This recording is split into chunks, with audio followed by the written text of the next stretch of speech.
Allahu Akbar, Allahu Akbar, Allahu Akbar. 5 nabi yang menjadi ulul azmi. Nabi Ibrahim tak mempan dengan api. Nabi Musa tongkat menjadi ular. Nabi Nuh dengan perahunya. Nabi Isa menyembuhkan orang sakit dan menghidupkan orang mati. Nabi Muhammad dengan wahyunya.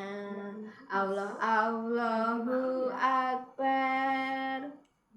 Assalamualaikum warahmatullahi wabarakatuh. Halo adik-adik yang solih dan solihah. Bertemu lagi dengan Kak Win. Kali ini Kak Win akan berkisah yaitu tentang Nabi Ulul Azmi. Yang akan Kak Win ceritakan salah satunya adalah Nabi Ibrahim alaihissalam yang tidak mempan dibakar api. Adik-adik sudah siap mendengarkan ceritanya? Oke, semuanya duduk yang rapi ya. Kita mulai ceritanya. Di negeri Babilonia yang terkenal dengan negeri Irak. Di sana dipimpin oleh seorang raja yang bernama Raja Namrud. Raja Namrud yang zalim dan kejam. Dia mengajak umatnya untuk menyembah patung. Patung-patung buatan manusia itu dianggapnya sebagai Tuhan. Siapapun yang tidak mau mengikuti perintahnya maka akan dihukum seberat-beratnya. Nah, adik-adik, di tengah kejahilian dan kemusyrikan itu, lahirlah seorang anak laki-laki yang bernama Ibrahim. Ibrahim yang dari kecil diberikan kecerdasan oleh Allah SWT. Dia mengetahui bahwa Tuhan yang seharusnya disembah itu adalah Allah, bukan patung. Dia pun berani menentang Raja Namrud, bahkan ayahnya sendiri yang bernama Azar. Ayahnya Ibrahim tak lain adalah seorang pembuat patung. Ayahnya pun marah ketika Ibrahim berkata, "Ayah, Tuhan kita itu adalah Allah, bukan patung. Patung-patung buatan ayah, dia bukan Tuhan, ayah. Ayo kita menyembah Allah." Ayahnya Ibrahim marah. Nah, adik-adik, suatu hari saat perayaan kota yang dirayakan di pusat kota, Ibrahim diajak oleh ayahnya untuk pergi mengikuti perayaan tersebut, tapi dia tidak mau. "Putraku, ayo kita ikut ayah. Kita ikut merayakan perayaan hari raya yang kita tunggu-tunggu selama ini. Kita berangkat ke pusat kota." Ibrahim pun menjawab, "Ayah, sepertinya aku tidak enak badan. Aku di rumah saja ya." Nah, teman-teman, ternyata setelah semua penduduk kota itu pergi menuju pusat kota, tinggallah Ibrahim sendirian. Ibrahim pun diam-diam menuju ke sebuah kuil yang sangat besar. Kuil-kuil itu berisi patung-patung yang disembah mereka, yang mereka anggap sebagai Tuhan. Ibrahim datang membawa sebuah kapak. Lalu dia mulai menghancurkan patung-patung itu satu persatu. Dengan beraninya dia hancurkan patung-patung itu. Ya, dish, dish, dish. Dan hancurlah seluruh patung itu. Namun ada satu patung yang sangat besar disisakan, tidak dihancurkan oleh Ibrahim. Ibrahim mengalungkan kapaknya di tangannya patung itu. Lalu pergilah dia meninggalkan tempat itu. Nah, adik-adik, keesokan harinya seluruh penduduk gempar. Mereka kebingungan melihat patung-patung mereka, Tuhan yang mereka anggap Tuhan itu hancur semuanya. Raja Namrud pun marah. Dia pun berkata, "Wahai semua penduduk rakyatku, siapa yang sudah berani menghancurkan patung-patung kita, Tuhan-Tuhan kita?" Lalu salah seorang prajurit berkata, "Tuanku, sepertinya saya tahu siapa yang menghancurkan patung-patung kita. Ibrahim yang kemarin tidak ikut perayaan di pusat kota." "Apa? Ibrahim? Oh, tangkap dia, bawa dia ke sini." Nah, adik-adik, Ibrahim pun dibawa ke hadapan Raja Namrud dan disaksikan seluruh penduduk kota itu.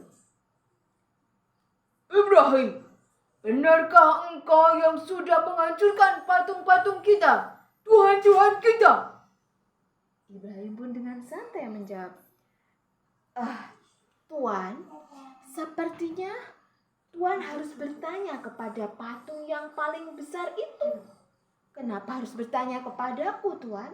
Coba lihat, patung itu yang memegang kapak. Berarti dia yang menghancurkan patung-patung yang lain." "Apa? Tidak mungkin. Patung-patung itu dihancurkan oleh patung yang paling besar itu. Dia kan tidak bisa bicara, tidak bisa bergerak."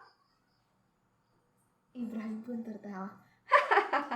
"Lah itu Tuan sudah tahu kalau patung itu tidak bisa bergerak, tidak bisa bicara. Kenapa masih disembah? Kenapa dianggap Tuhan?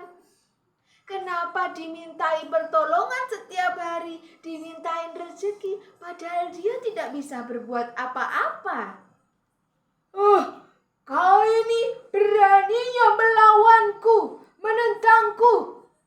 Prajurit, tangkap Ibrahim. Ikat dia dan kita bakar dia."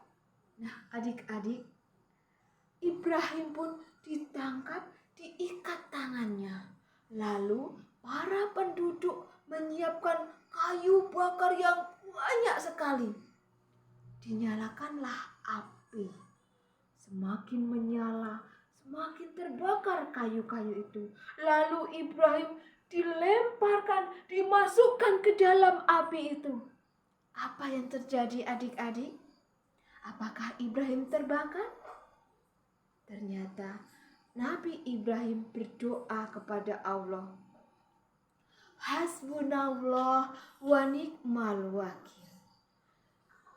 Cukuplah Allah menjadi penolongku.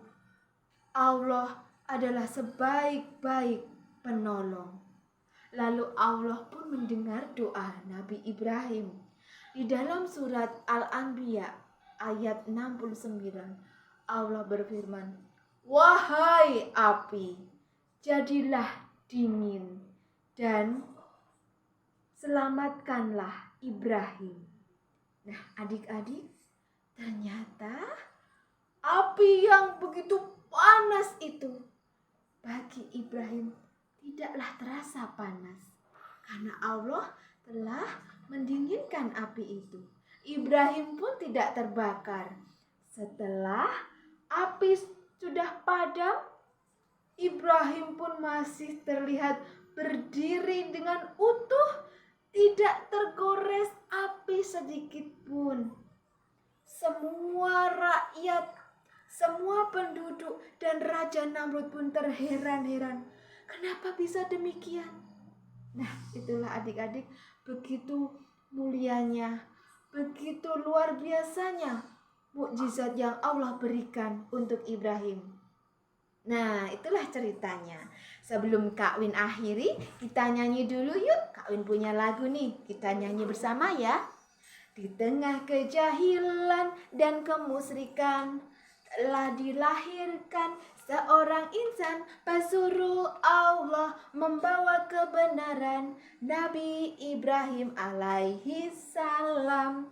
Dia berdakwah kepada kaumnya dan juga kepada Azar ayahnya. Nabi Ibrahim diusir dari rumahnya, sedih hati dan perasaannya. Patung dan berhala dihancurkan ikannya dengan kapak yang berada di tangannya. Nabi Ibrahim menerima hukuman harus dibakar dalam api yang panas.